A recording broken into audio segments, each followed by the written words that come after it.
By the end of that summer, Coppertop Valley had lost 11 farms. Drought cracked the lowland fields into plates of dust. Then the rains came all at once and washed away what little was left. Wells collapsed, cattle starved standing up. But on the ridge above it all, one farm was still green, still standing, still feeding a family that had once been laughed out of every land auction in the county. 6 months earlier, Silas Pruitt had walked away with the one parcel nobody else wanted, 60 acres of exposed rock and thin soil, the kind of ground neighbors joked you'd need dynamite just to plant a fence post. They called it worthless. They called him a fool for taking it. Nobody asked why he smiled when he signed the deed. Nobody thought to ask what he already knew about that hill and what it was about to save. Before we get into part 1, drop a comment and hit subscribe if frontier stories like this pull you in. It helps more than you'd think, and part 2 is coming soon. Silas Pruitt was 34 years old when he stood at the back of the land auction in Coppertop Valley, holding his hat in both hands, watching men bid on soil his neighbors called blessed. Bottomland went first, rich and dark, the kind that grew corn taller than a man's head without asking for much in return. Silas didn't raise his hand once. He waited, quiet, while the auctioneer worked through parcel after parcel, until only one tract remained on the list. 60 acres of exposed limestone and scrub pine climbing up the eastern ridge. The piece everyone called Widow's Folly, because 2 families before him had already tried it and left with nothing but broken plows to show for it. When the auctioneer finally called the parcel, laughter moved through the crowd before the first bid ever came. Silas raised his hand anyway. $12 an acre, cash, for ground that couldn't grow a decent fence post, let alone a crop. Men who'd spent the whole morning competing for bottomland turned to watch a stranger buy what nobody else wanted. And more than one of them shook their head like they were watching a man walk into a fire with his eyes wide open. What none of them noticed, not even the auctioneer counting his coins, was the way Silas knelt down afterward and pressed his palm flat against the exposed rock near the property stake, holding it there a long moment, like he was listening for something the rest of them couldn't hear. He'd come to Coppertop Valley from 3 states east, trailing behind him a wife, Delphine, and 2 children young enough to still believe their father knew exactly what he was doing. Truth was, Silas had spent 11 years working land surveys for a railroad company before a collapsed trestle took 2 fingers off his right hand and put an end to that career. And in those 11 years, he'd learned to read ground the way most men read a newspaper. He'd seen valleys drown under flash floods that came out of nowhere, watched rich bottomland turn to swampy ruin in a single wet season, and buried more than one crew foreman who ignored what the rock formations were trying to tell him. Delphine never asked why he chose the ridge over the valley floor. She'd learned in 11 years of marriage that her husband's silences carried more information than most men's speeches, and that when Silas Pruitt went quiet and still like that, it meant he was already 3 steps ahead of everyone else in the room. The first night on the ridge, the wind came down off the rock face and rattled through their wagon canvas like something alive, and their daughter Ruth, only 6, cried herself to sleep asking why they couldn't have the pretty green land like the Callahans got. Silas sat outside long after the fire burned low, running his thumb along a seam in the exposed limestone, tracing where it dipped and where it rose, marking something in a small notebook by lantern light that he didn't show to anyone. By morning, he'd walked the entire 60 acres twice, and what he found made him move faster than his neighbors had ever seen him move. Beneath 8 inches of thin, rocky topsoil that everybody assumed was worthless, the limestone folded downward into a natural basin, and water, real water, cold and clear, sat trapped less than 4 feet under the surface in a pocket the size of a small pond. No one else had dug deep enough to find it.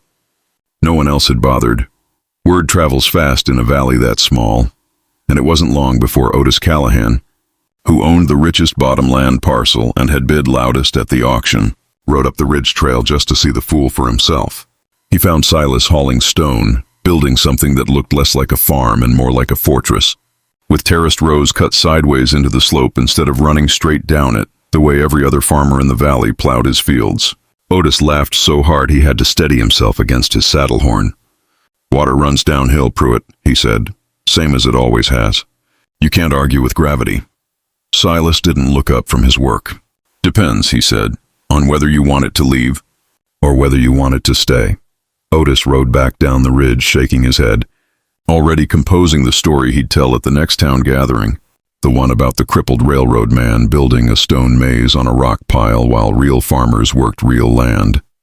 But something else had caught Silas's attention that same week, something he mentioned to Delphine only once, in the low voice he used when he didn't want the children to hear. Down in the valley, along the creek that fed every bottomland farm in Coppertop, the water had started running strange, clearer than it should have been for the season, and lower, dropping inch by inch even though no one else seemed to notice or care. Old Mr. Whitfield, who'd farmed that creek bank for 30 years, mentioned in passing that he couldn't remember the water sitting that low this early in the summer, not even during the dry year of '79. Silas walked the creek himself one evening, crouching at the bank, watching the current, doing the kind of quiet arithmetic in his head that 11 years of railroad surveys had taught him to do without even trying. What he saw troubled him enough that he didn't sleep that night, and the next morning he doubled his pace on the ridge, working from before sunrise until the light gave out, building things his neighbors still didn't understand and didn't ask about. By late June, the terraces were finished, cut in careful steps down the slope with channels running between them that seemed to serve no purpose anyone in Coppertop Valley recognized. A stone cistern sat half buried near the northern edge, capped and quiet, waiting for something. The rocky soil that everyone dismissed as barren had been turned and layered with composted brush in a pattern Silas had sketched a dozen times in his notebook before he ever broke ground.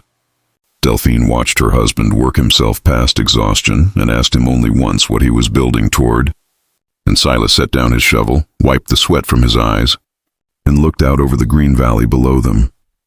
The valley everyone said he should have fought harder to win. "They're not farming the land," he said quietly.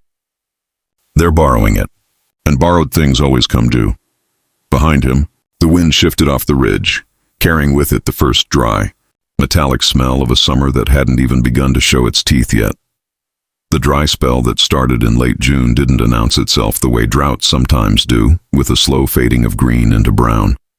It came fast, the way a fever comes fast, and by the second week of July, the creek that fed every bottomland farm in Coppertop Valley had dropped another 6 inches, exposing mudflats that hadn't seen daylight in a decade.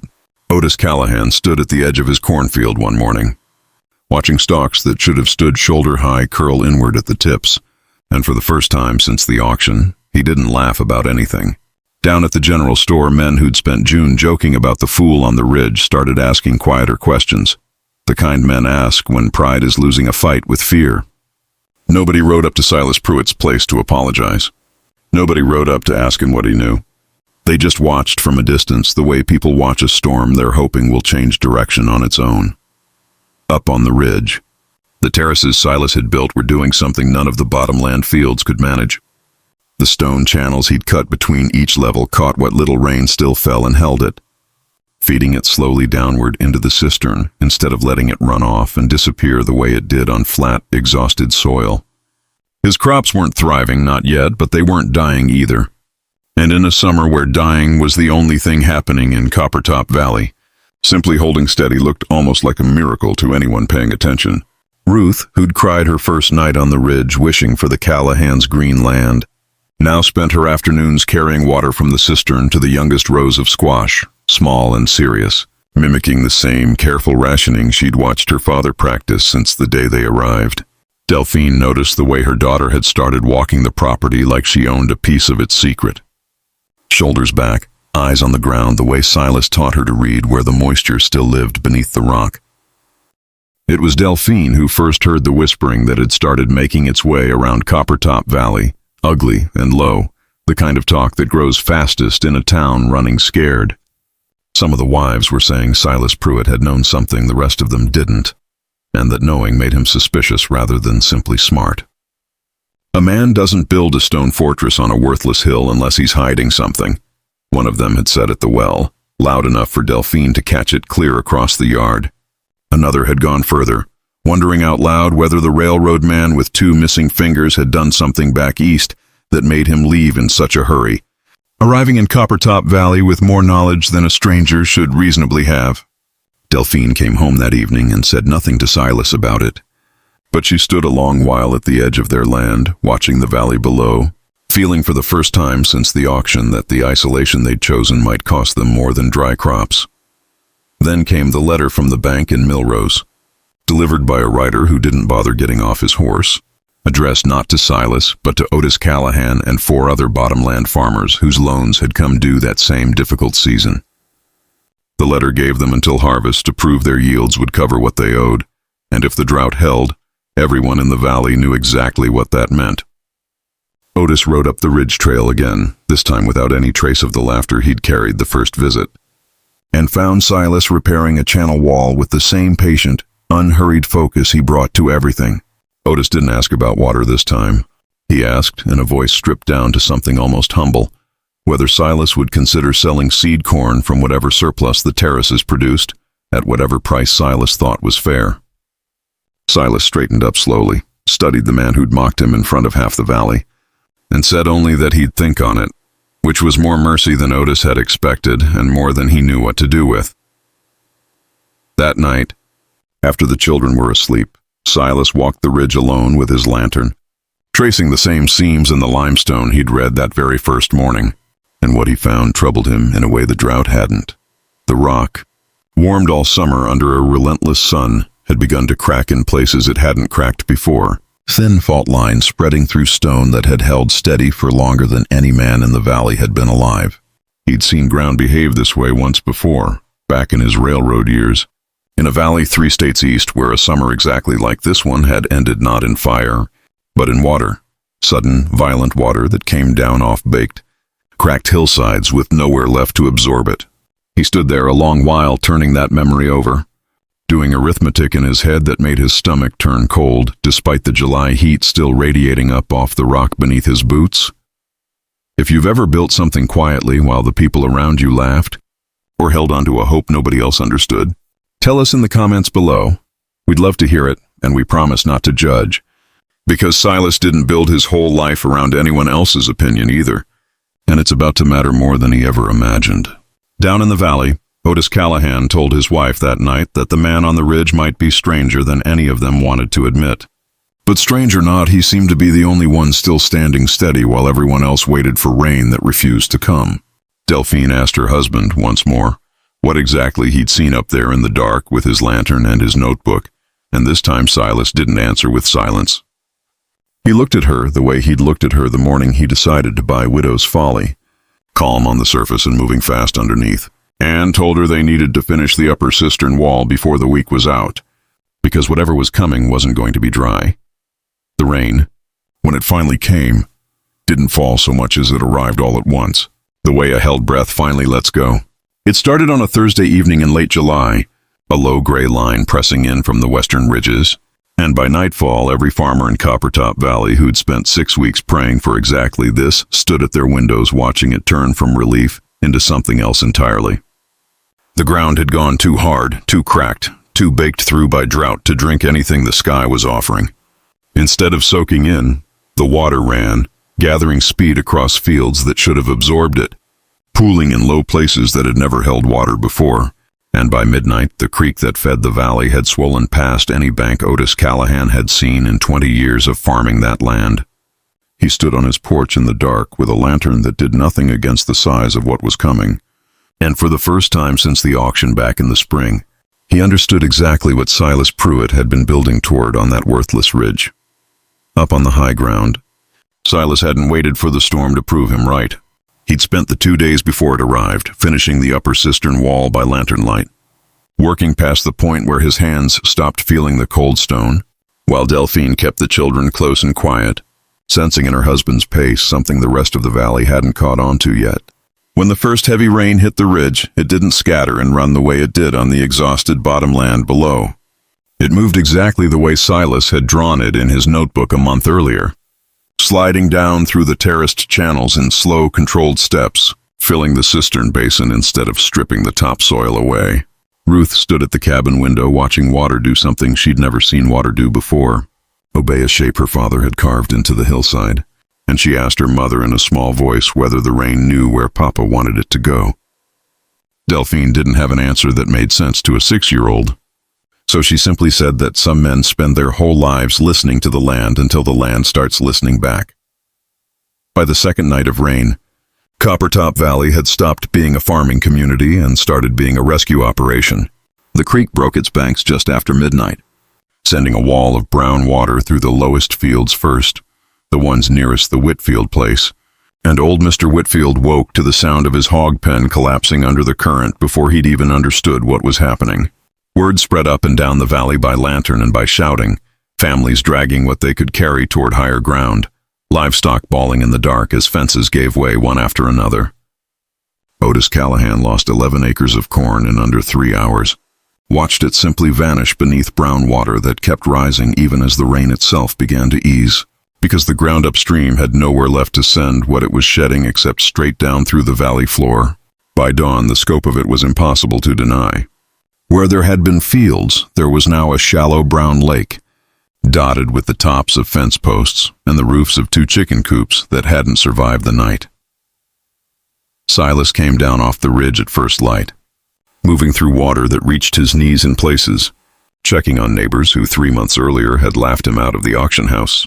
He found the Whitfield family standing in what remained of their yard, watching their home sit in 8 inches of standing water, and he found Otis Callahan on his own porch, not shouting orders the way he usually did, but simply sitting, staring at a cornfield that no longer existed. Silas didn't say anything about being right. He didn't need to. He offered instead what he had, which was dry ground, working water, food that hadn't rotted, and the terraces that had turned his worthless hill into the only farm in Coppertop Valley the flood hadn't touched. By that afternoon, 3 families had made their way up the ridge trail with what little they'd managed to save. And Silas Pruitt, the man they'd called a fool 6 weeks earlier, was suddenly the only person in the valley with room to take them in.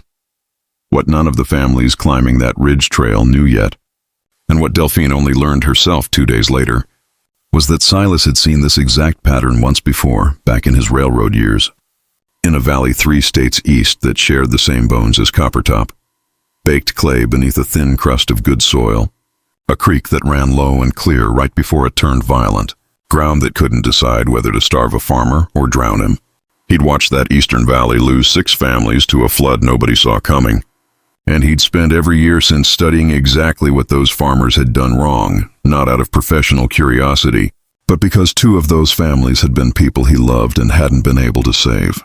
When Delphine finally understood why her husband chose the ridge over the bottomland, why he'd read the rock the very first morning instead of asking anyone's opinion, she sat down hard on the edge of their bed and didn't speak for a long while, turning over 3 months of quiet, private grief she hadn't known he was still carrying. The valley took nearly a week to drain enough for people to walk their own land again, and when they finally could, what they found humbled men who weren't used to being humbled. Otis Callahan's cornfield was gone entirely, the soil itself stripped down past anything worth replanting that season. The Whitfield place would need to be rebuilt from the foundation up. 4 other farms along the creek reported losses that would take years, not seasons, to recover from, and the bank letter that had arrived weeks earlier suddenly read like a threat that had already come true before anyone had the chance to fight it. Up on the ridge, Silas Pruitt's 60 acres of exposed limestone, the parcel the whole valley had once called Widow's Folly, stood green and whole and dry, feeding not just his own family, but 3 others who'd carried nothing up that trail except what they could hold in their arms. Otis Callahan climbed the ridge one final time that week, alone, without his usual bluster, and found Silas repairing a section of channel wall that had taken damage from the sheer volume of water it had held back.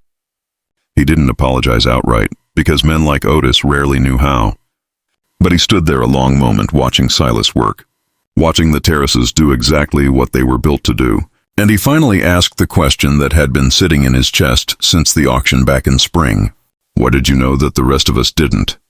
Silas set down his tools, looked out over a valley that had just been rewritten overnight, and told Otis it wasn't about knowing more than anyone else. It was about being willing to listen to ground nobody else wanted to hear. But even as he said it, Silas was already looking past Otis, toward the eastern ridgeline, toward a second fault line he'd spotted in the limestone that very morning, one he hadn't mentioned to Delphine yet, because he wasn't sure the valley had seen the last of what that summer still had waiting for it. The second fault line Silas had spotted that morning ran deeper than the first, cutting through a section of the eastern ridge above the Whitfield place, and he spent 3 days walking it alone before he said a word to anyone. What he found troubled him more than the flood had, because the flood, at least, had been a danger he understood and had already prepared for.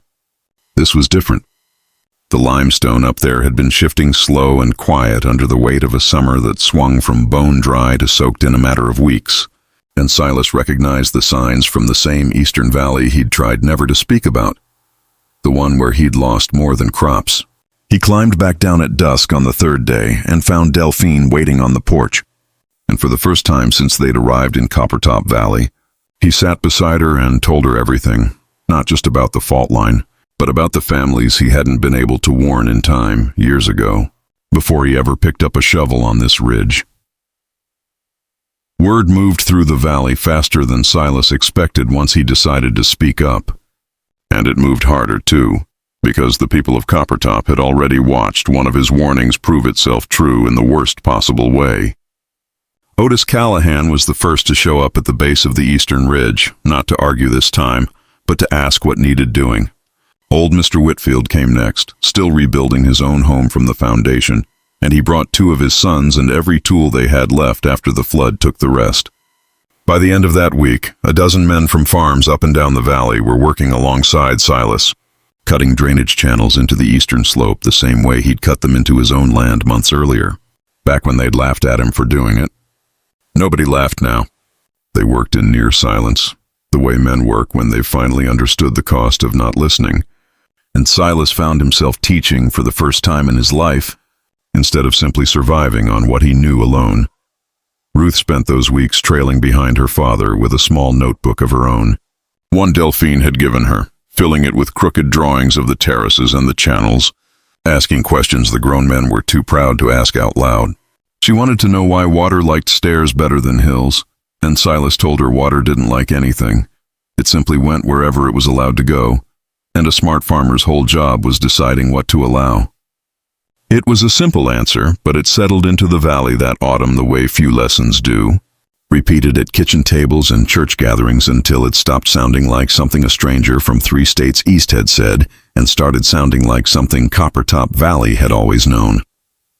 Otis Callahan, rebuilding his cornfield from bare, stripped soil, told his own children the same thing that fall, almost word for word, without seeming to remember where he'd first heard it. By the time the eastern ridge channels were finished, the season had turned cold enough that everyone understood the real test wouldn't come until the following summer, when drought or flood or both would try the valley again the way they always had. But something had shifted in Coppertop that couldn't be undone by one dry winter. Families that had spent months distrusting the man on Widow's Folly now sent their children up the ridge trail to learn from Ruth, who at 7 years old could already read a slope better than most grown men in the valley. The bank in Millrose extended every loan that had come due, not out of kindness but because Otis Callahan and 4 other farmers walked in together with a plan for terraced drainage that made the risk of lending to them look considerably smaller than it had in July. Nobody called the ridge Widow's Folly anymore. By November, people had simply started calling it Pruitt's Rise, the way you name something once you've stopped underestimating it. Delphine never told Silas how close she'd come, that summer, to believing what the wives at the well had been whispering, that his silence hid something darker than careful grief. She carried that quiet shame the way she carried most things, without complaint. But she made sure Ruth grew up hearing the true version of the story, the one where a man who'd lost 2 families to a flood he couldn't stop spent 11 years afterward making sure it would never happen again to anyone he loved. Silas himself rarely spoke of the eastern valley he'd left behind, but every terrace he cut into Coppertop's hillsides was, in its own way, an apology to people who could no longer hear it. And every family he pulled up onto dry ground that flood season was a debt he'd been quietly repaying since long before anyone in Coppertop Valley ever knew his name. The following spring, when the auctioneer returned to sell off 2 abandoned parcels near the creek, families that once fought over rich bottomland now asked the same question Silas had asked himself a year earlier. Not what does this land offer today, but what will it demand tomorrow? Otis Callahan stood at the back of that auction, the way Silas once had, and raised his hand for a parcel on higher ground instead of the lowland everyone else still wanted. And when a few of the younger farmers laughed the way the crowd had laughed at Silas the year before, Otis simply looked toward the ridge and said some men learn things the easy way, and some of us have to lose a cornfield first. Nobody laughed again after that. Coppertop Valley had learned in one brutal season that the ground itself would always tell the truth to whoever was patient enough to listen, and that the loudest voice at an auction was rarely the one worth trusting. 2 years after the flood, Silas stood on the same ridge where he'd first knelt and pressed his palm against exposed rock, watching a valley below him that looked entirely different than the one he'd arrived in, terraced and channeled and humbled into something sturdier than it had ever been before. Ruth stood beside him now, nearly as tall as his shoulder, notebook in hand, still asking questions the land kept answering. He thought, standing there, about the families he couldn't save all those years ago, and about the ones he had, and he understood finally that the worthless hill nobody wanted had never really been about proving anyone wrong. It had been about becoming, quietly and patiently, the kind of ground other people could finally stand on when everything else gave way. If this story moved you even half as much as it moved us telling it, do us one small favor and hit that subscribe button, because somewhere out there, someone else is standing on their own rocky hill right now, wondering if anyone will ever believe in it the way Silas Pruitt believed in his, and stories like this one are how we remind them that they will.